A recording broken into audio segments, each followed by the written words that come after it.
যতদিন পর্যন্ত শিক্ষিত বেকাররা চাকরি না পাবে একটা নির্ধারিত সময় পর্যন্ত তাদেরকে বেকার ভাতা প্রদান করা হবে।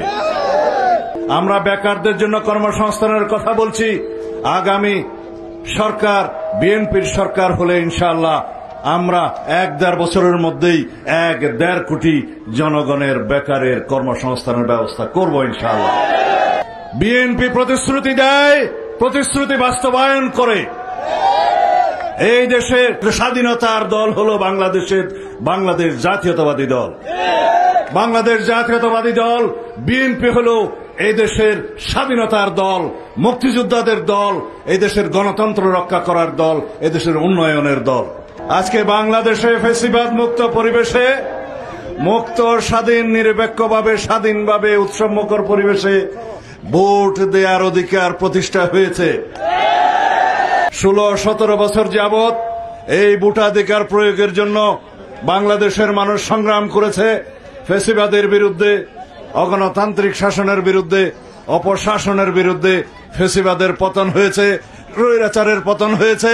ফ্যাসিস্ট শেখ হাসিনা পালিয়ে যেতে বাধ্য হয়েছে দেশের মাটি থেকে।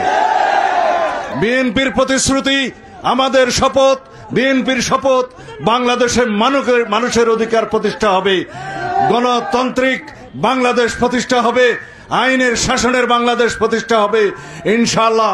এই দেশে সকল মানুষের নাগরিক অধিকার, মৌলিক অধিকার, মানবাধিকার, গণতান্ত্রিক অধিকার, সাংবিধানিক অধিকার প্রতিষ্ঠা করব, এই আমাদের শপথ। এই দেশে সকলের স্বাস্থ্য সেবা নিশ্চিত করা হবে। কৃষকের জন্য কৃষি কার্ড প্রদান করা হবে, ন্যায্য মূল্যে বীজ, সার সহ সকল কিছু তারা পাবে এবং কৃষি ঋণের ব্যবস্থা করা হবে সহজ শর্তে।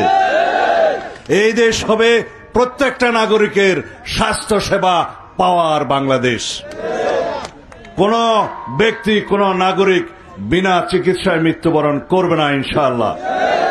এই দেশের সকল দরিদ্র পরিবার আমরা তাদের সামাজিক নিরাপত্তা বেষ্টনের মধ্যে নিয়ে আসব।